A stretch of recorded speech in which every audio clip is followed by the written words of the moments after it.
Hello friend, आपका स्वागत है मेरे YouTube channel brilliant knowledge academy पर।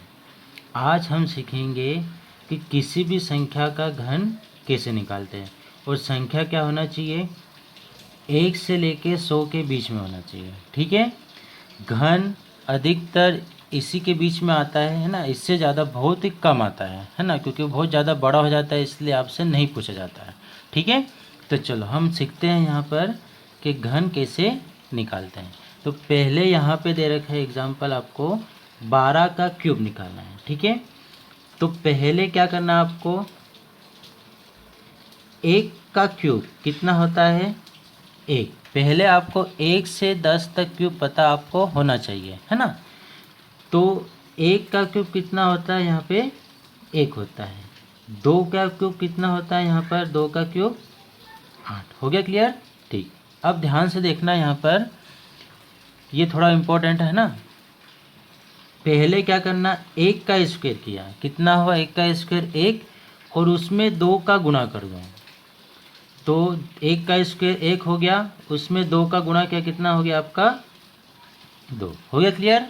ठीक। अब क्या करना है, 2 का स्क्वायर करना है। 2 का स्क्वायर कितना हो गया आपका 4 हो गया, और 4 में 1 का गुणा कर दो, तो 4 एकम 4। आगे समझ में देखो क्या किया, पहले 1 का स्क्वायर किया तो 1 हुआ, और उसमें 2 का गुणा कर दिया, तो कितना हो गया आपका 2 हो गया। हो गया क्लियर।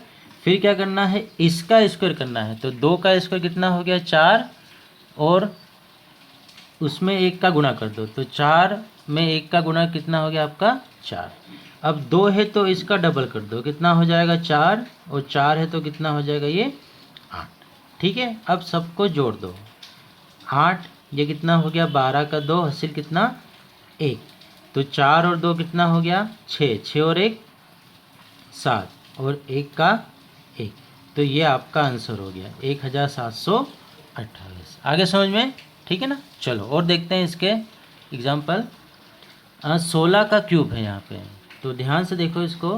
पहले 1 का क्यूब कितना हुआ 1 हुआ, फिर क्या करना है 6 का क्यूब, तो 6 का क्यूब कितना हुआ आपका 216। हो गया क्लियर। ठीक। अब क्या करना है, 1 का स्क्वायर कितना हुआ 1, और उसमें 6 का गुणा कर दो, तो कितना हो जाएगा यहाँ पर 6 हो जाएगा। हो गया क्लियर। ठीक।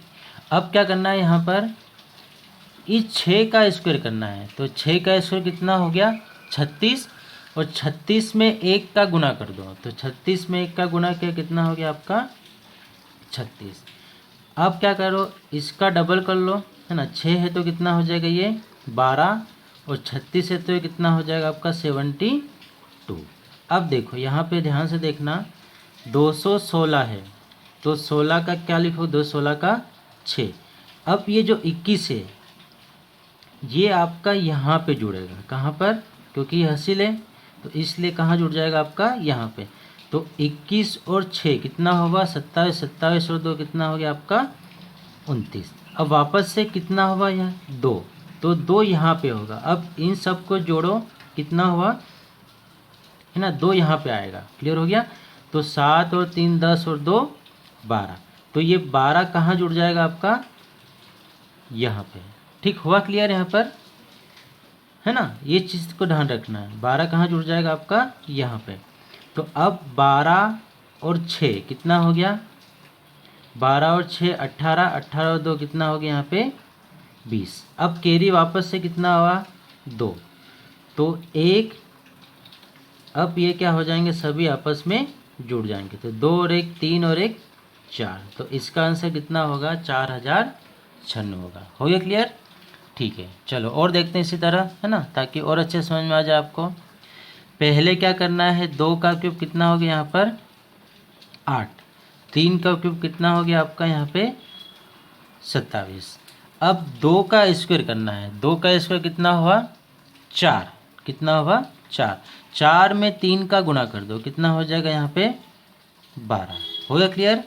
अब क्या करना है, यहाँ पर 3 का स्क्वायर कितना हो गया यहाँ पर 3 का स्क्वायर 9, 9 में 2 का गुणा कितना हो गया आपका 18 हो गया। हो गया क्लियर यहाँ पर। चलो अब 12 है तो क्या कर दो, इसका डबल, तो ये आपका हो जाएगा 24 और 18 है तो क्या कर दो यहाँ पे 36। क्लियर हो गया। चलो अब हम देखते हैं यहाँ पर 7 है, 27 है तो क्या लिखोगे यहाँ पे 7।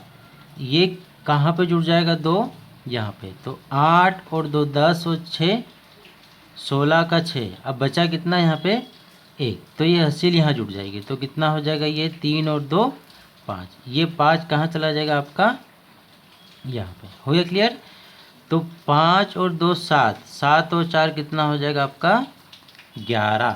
कितना हो जाएगा 11। अब बचा कितना यहाँ पे 1, तो ये कितना हो जाएगा यहाँ पर 2 1 3 और 1 4। 4 और ये कितना हो गया आपका 4 और ये कितना हो गया यहाँ पे, क्योंकि 4 यहाँ पे चला जाएगा है ना, तो 4 और 8 कितना हो गया आपका 12। तो आपका आंसर हो जाएगा 12,167। ये आपका आंसर हो जाएगा। ठीक है। चलो इसमें बस यही थोड़ा आपको ध्यान रखना है कि कहाँ कौन सी हासिल कहाँ जुड़ेगी, है ना, यही सबसे इम्पोर्टेंट है। यदि यहाँ पे कुछ भी थोड़ी सी गड़बड़ हो गई तो फिर आपका आंसर गलत भी आ सकता है। हो गया क्लियर। तो इसको ध्यान से देखना, है ना, तो हो जाएगा। प्रैक्टिस करोगे तो हो जाएगा, कोई दिक्कत नहीं होगी, है ना। मैं वही कह रहा हूँ हमेशा, प्रैक्टिस। मैथमेटिक्स में आपको प्रैक्टिस ही करना है। जितनी प्रैक्टिस आप करोगे उतने ही जल्दी से आप कर पाओगे। हो गया क्लियर। चलो एक और लास्ट एग्जाम्पल देखते हैं, है ना। 3 का क्यूब कितना हुआ आपका 27 हुआ। ठीक। 2 का क्यूब कितना हुआ आपका यहाँ पे 8 हुआ। हो गया क्लियर। अब क्या करोगे यहाँ पे 3 का स्क्वायर कितना हुआ 9, 9 में 2 का गुणा किया कितना हो गया आपका 18। हो गया क्लियर। ठीक। फिर क्या करोगे 2 का स्क्वायर किया, 2 का स्क्वायर कितना 4 और 4 में 3 का गुणा किया कितना हो गया आपका 12। हो गया क्लियर। तो अब इसको कैसे करोगे 18 है तो क्या हो जाएगा आपका 36, डबल करना है। 12 है तो क्या हो जाएगा आपका 24। ठीक है। तो 8 का क्या लिखा आपने 8। अब 4 और 2 कितना हो गया यहाँ पर 6। अब देखो यहाँ पे कितनी हासिल बची 3, तो ये 3 कहाँ जुड़ जाएगी आपकी यहाँ पे। तो 8 और 3 11, 11 और 6 कितना हुआ आपका 17 हुआ। ठीक। अब बचा कितना यहाँ वापस से 1। अब ये यहाँ पे जुड़ जाएगा कितना हो गया 3 और 1 4, 4 और 1 5। तो ये 5 कहाँ जुड़ जाएगा आपका यहाँ पे। तो अब 27 और 5 कितना हो गया, फिर पहले से जोड़ लो 7 और 5 कितना हुआ 12, बचा कितना 1। तो 2 और 1 कितना हो गया आपका 3। आगे समझ में कैसे जोड़ना है। तो यही सबसे इम्पोर्टेंट है, आपको ये हासिल को जोड़ना पड़ेगा। ठीक है। तो बस इसकी प्रैक्टिस करना तो आपको बहुत ही जल्दी से आ जाएगा। अगला वीडियो लेके मैं कल आऊँगा। Thank you.